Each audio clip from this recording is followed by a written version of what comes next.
Assalamualaikum warahmatullahi wabarakatuh. Salam sejahtera bagi kita semua. Perkenalkan, nama saya Trisna Ardi Wiradinata dengan NIDM 0303019501. Saya merupakan dosen tetap program studi teknik mesin di bawah naungan Fakultas Teknik Universitas Dharma Persada. Video ini dibuat untuk pernyataan diri dosen unjuk kerja Tridharma Perguruan Tinggi atau disingkat PDD UKT-PT yang merupakan proses rangkaian sertifikasi dosen gelombang 1 tahun 2026, khususnya dalam aspek pembelajaran. Dalam video ini, saya akan memaparkan mata kuliah Fisika 1 dengan kode mata kuliah 25110010 dengan bobot mata kuliah 3 SKS pada semester 1. Mengapa saya memilih mata kuliah ini untuk PDD UKT-PT pada kesempatan kali ini? Karena berdasarkan kurikulum program studi Teknik Mesin Universitas Dharma Persada yang telah disesuaikan dengan Badan Kerjasama Teknik Mesin Indonesia, fisika berada pada kajian basic science dan matematika yang merupakan fundamental ilmu dalam keteknikan khususnya teknik mesin. Adapun capaian pembelajaran mata kuliah CPNK Fisika 1 yang dimana mahasiswa diharapkan mampu memahami, mengimplementasikan konsep matematika, sains, dan prinsip rekayasa lainnya. Dan juga mahasiswa diharapkan mampu menentukan, melakukan, dan menyimpulkan hasil dari proses identifikasi, formulasi, dan hasil analisis dari masalah rekayasa yang kompleks pada sistem mekanika serta komponen-komponen yang diperlukan. Adapun deskripsi singkat mata kuliah Fisika 1 yang dimana merupakan landasan penting bagi mahasiswa teknik yang mencakup pemahaman konsep dasar fisika mulai dari pengukuran, besaran, dan satuan hingga analisis gerak lurus, gerak dalam dua dimensi, serta dinamika partikel berdasarkan hukum Newton. Materi juga mencakup keseimbangan gaya, kerja, dan energi, momentum, impuls, tumbukan, rotasi, benda tegar, hukum gravitasi, serta fluida, statik, dan dinamik. Untuk sistem pembelajaran dalam mata kuliah Fisika 1 ini dilakukan secara luring atau tatap muka di dalam kelas. Serta metode pengajaran yang digunakan yaitu delivery, interaction, dan assessment. Adapun aspek penilaian pembelajaran pada Fisika 1 ini diantaranya yaitu ujian akhir semester, ujian tengah semester, tugas dan kuis, partisipasi kehadiran, serta penilaian proses. Selanjutnya saya akan menampilkan video pembelajaran untuk mata kuliah Fisika 1 yang dimana video ini saya ambil pada materi perkenalan vektor dan operasi vektor. Sebelumnya terima kasih banyak untuk Bapak Ibu yang telah berkenan untuk menyimak video ini, dan semoga video yang saya sampaikan ini akan membawa kebaikan bagi kita semua. Terima kasih. Wassalamualaikum warahmatullahi wabarakatuh. Assalamualaikum warahmatullahi wabarakatuh. Waalaikumsalam warahmatullahi wabarakatuh. Oke, selamat siang semua. Siang. Alhamdulillah. Oke, untuk hari ini kita pertemuan masuk ke minggu 3 ya. Jadi kita udah 2 minggu pertemuan. Sekarang hari ini kita akan memasuki materi baru, yaitu adalah pengenalan vektor dan juga operasi vektor. Oke, sebelum kita masuk materi, sebelum kita perkenalan, ketua kelas, ya oke, pimpin doa.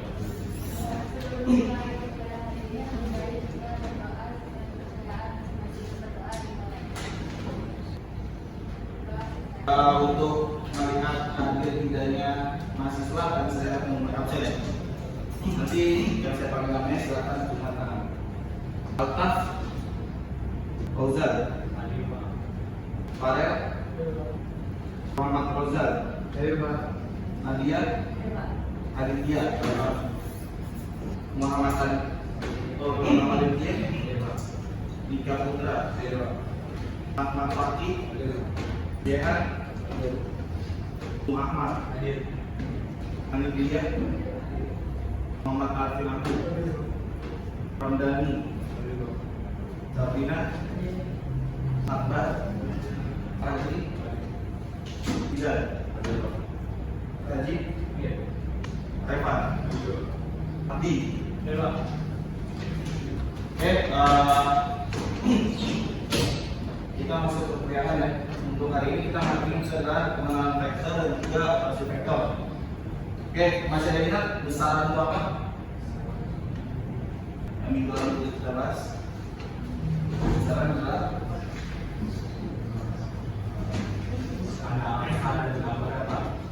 ada suatu besaran yang memiliki angka atau besaran atau dan juga arah, yaitu karena besaran atau bukan fisis ya. Jadi yang memiliki besaran arah dan juga angka.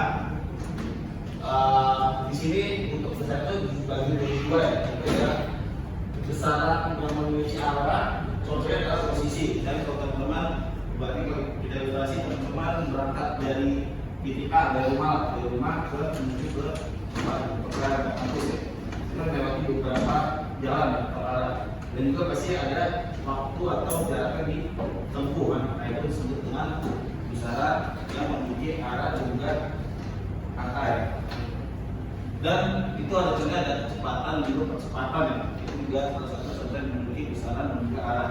Dan juga yang kedua hanya memiliki besarannya apa? Memiliki arah. Misalnya teman-teman mengukur suatu berat dan massa, misalnya menimbang air atau menimbang berat ya, suatu kayak batu atau apapun itu kan pasti ada berapa kilo, berapa gram, itu disebut dengan besaran yang hanya memiliki besaran air saja. Contohnya ada massa, waktu, dan juga kemajuan. Dan untuk yang memiliki arah dan juga besaran itu disebut dengan besaran vektor. Jadi sehingga besaran vektor besaran vektor memiliki arah dan juga angkanya atau besaran. Sedangkan untuk kayak waktu, suhu, massa itu adalah besaran skalar yang hanya memiliki angkanya aja ya.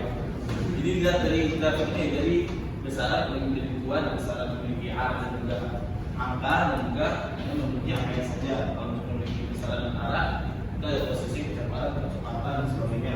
Kalau ada hanya memiliki angkanya itu hanya massa, suhu, waktu, berat dan sebagainya. Dan untuk yang memiliki arah dan juga angka itu seperti dengan besaran vektor, sedangkan yang hanya memiliki angka itu hanya besaran skalar. Oke, paham ya sampai sini? Oke, berikutnya adalah penulisan besaran vektor menggunakan suatu notasi khusus. Jadi misalkan teman-teman menulis ya untuk penulisan vektor, padahal dia besarannya di sini bisa ditulis dengan arah kanan di atas ya, atau bold. Tapi kalau kita tulis di kertas, kita harus menggunakan arah di atas ya, ada besaran ke atas ke kanan. Itu disebut dengan besaran vektor. Nah kalau lihat dari gambar sini, teman-teman bisa lihat ya. Jadi kita bikin sumbu x dan y. Ya di sini kita ada besaran, ada suatu besaran yang memiliki arah. Jadi di sini kita tahu nih besaran arah, kita nggak tahu dia arah tahu ke atas, kita tidak tahu dia besaran berapa. Maka di sini kita cari dari titik A ke titik B itu besarannya berapa ya?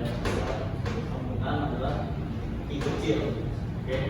Dan kita bisa cari angka ini dari delta, oke? Dimana jadi untuk arah ini disebut dengan I, sedangkan untuk besarannya dari titik A ke titik B itu adalah I kecil, sedangkan untuk menentukan arahnya terhadap sumbu data sumbu X ya, itu adalah delta. Ya, sini contoh kedua. Sudah ada 4 area, ada K, L, M, dan N, ada 4 besaran. Di sini dituliskan mana yang memiliki arah dan juga angka yang sama. Dari 4 besaran ini mana yang memiliki arah dan juga besaran yang sama.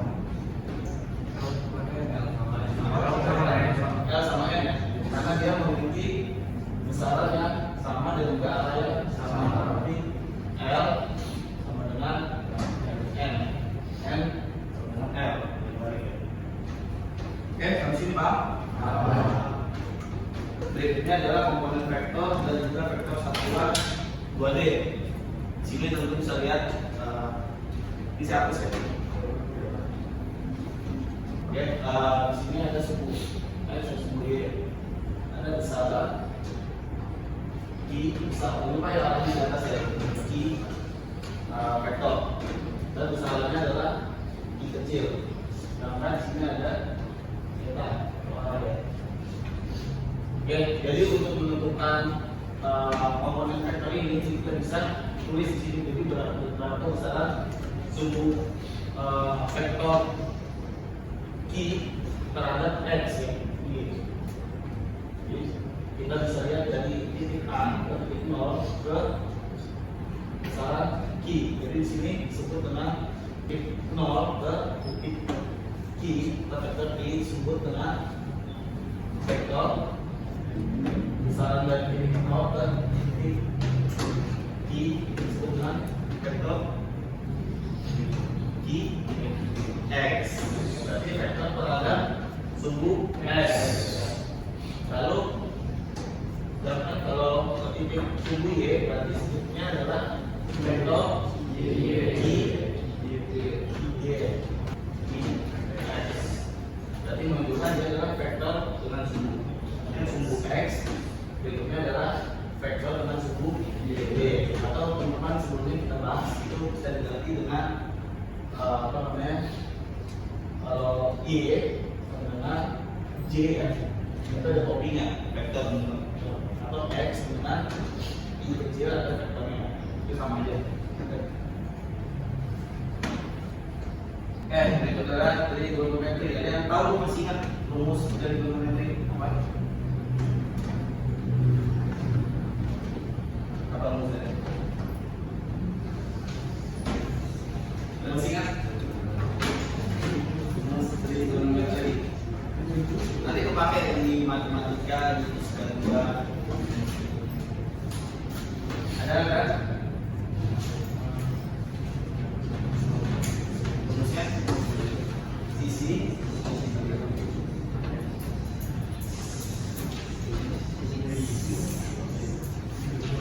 tegak lurus dibagi definisi miring. Oke, jadi kalau kita bisa lihat di sini dengan trigonometri untuk kita mencari sin theta, mencari sin theta berarti adalah garis tetap lurus dibagi dengan sisi. Sedangkan untuk cos theta adalah alas bagi dengan miring. Karena untuk pangnya sudah jalan.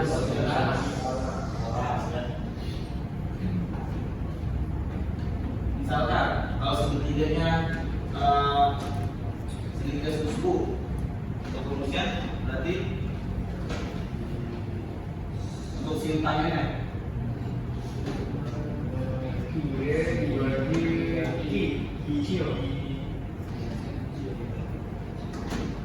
Y bagi dengan kalau segitiganya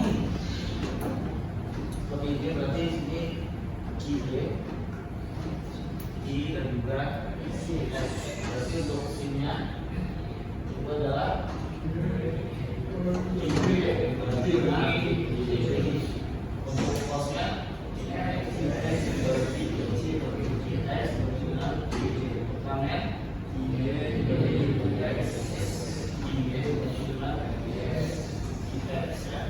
ini adalah daripada trigonometri. Vektor atau jumlah vektor ini teman-teman lihat di sini ada contoh arah ya, ini B vektor dan juga C vektor. Masih ingat untuk menentukan bagaimana B vektor ditambah dengan C vektor itu kalau kita ilustrasikan pada gambar atau arah. Karena B di awal, maka dalam gambar sini kita menggunakan atas menunjukkan adalah vektor B. Sedangkan untuk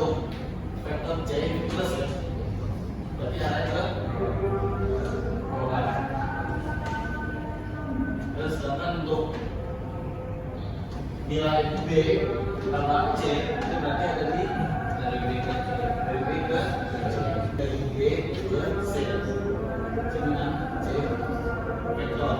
Maka untuk B plus C itu arahnya ke sini. Di sini B vektor tambah C vektor. Oke. Sekarang bagaimana kalau C vektor tambah B vektor? Kita lihat C yang pertama ya, ambil C itu adalah ke bawah. Ini adalah C vektor, lalu nilai B nya ada ke atas di titik akhir di sini. Dan ini B vektor. Maka untuk hasil pada C vektor dan nilai B vektor adalah dari sini, teman-teman, tarik ke dari sini. Maka dia dengan C vektor tambah maka bisa ditentukan itu adalah B vektor tambah C vektor sama dengan C vektor tambah B vektor. Oke. Dari bulan ini sudah paham?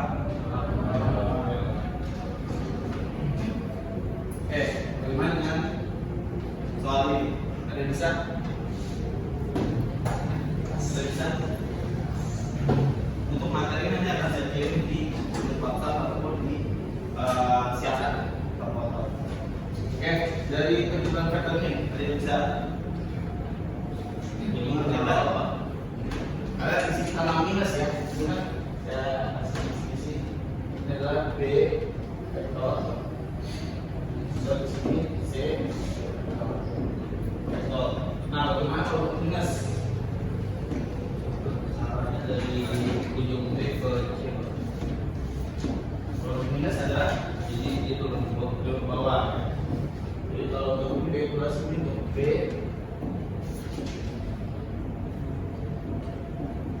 minus ya. Sedangkan untuk C tadi lihat ke atas ya. Ini adalah C plus.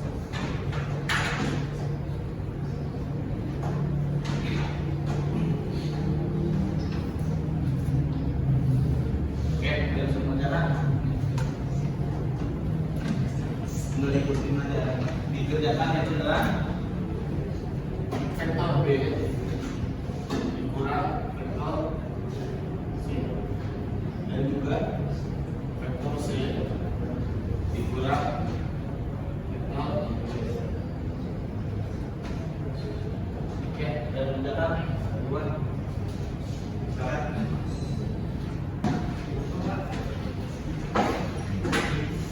tinggal ikutin arahnya aja. Yang pertama itu adalah B kan, berarti B nya B minus atau B plus? Oh, B nya plus. B nya plus. Nah, jadi ilustrasikan gambar tuh.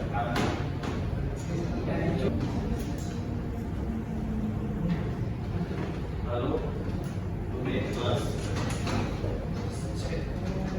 C nya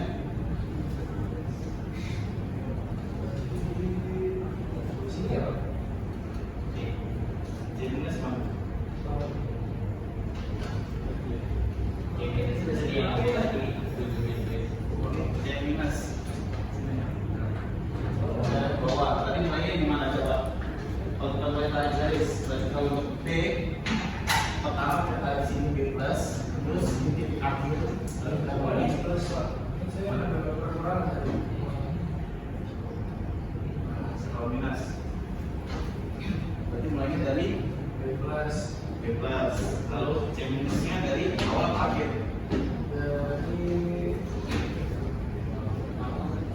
Dari awal ke akhir coba dari B plus, B, C nya ke bawah, berarti dari awal ke akhir. Mulai dari soal ini.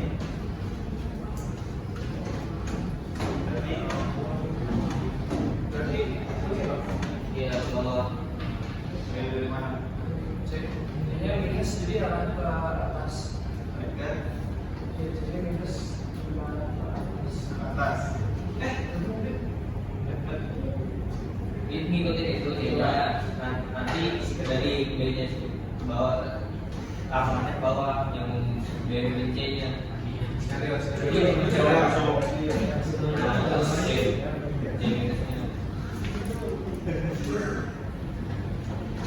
Nah, tarik dari yang sebelah kanan tuh ke arah C-nya. Ya. Ini berarti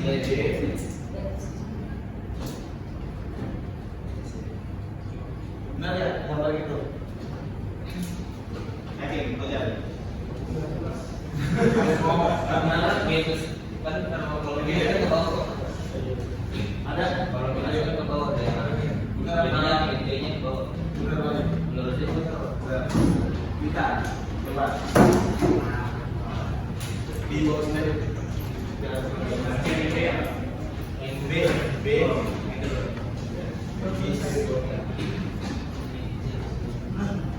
ini plus apa? Iya, B plus ini kan? Iya. Oh, ini plus ya?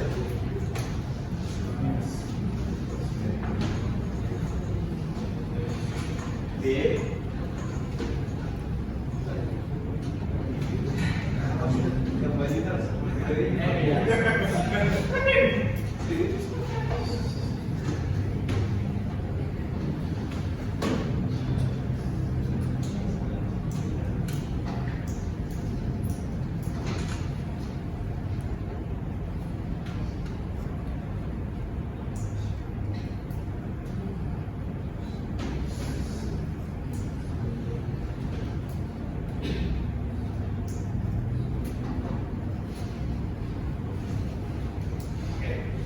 yang mana yang benar, bintang atau hujan? Untuk yang soal 1. Yang 1 atau yang 2? Benar ya? Siapa yang 1?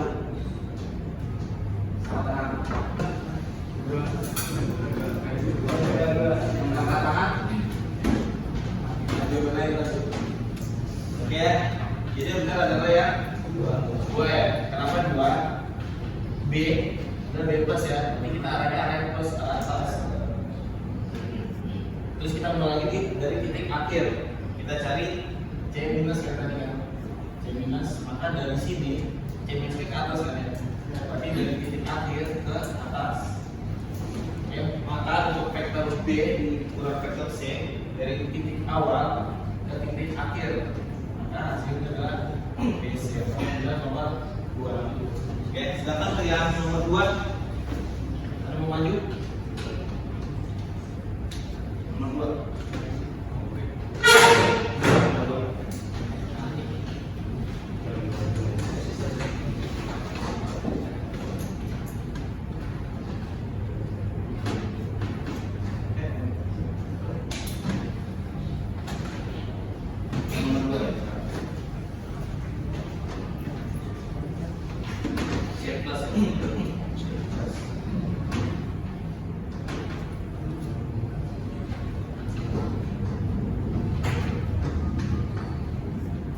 Dan B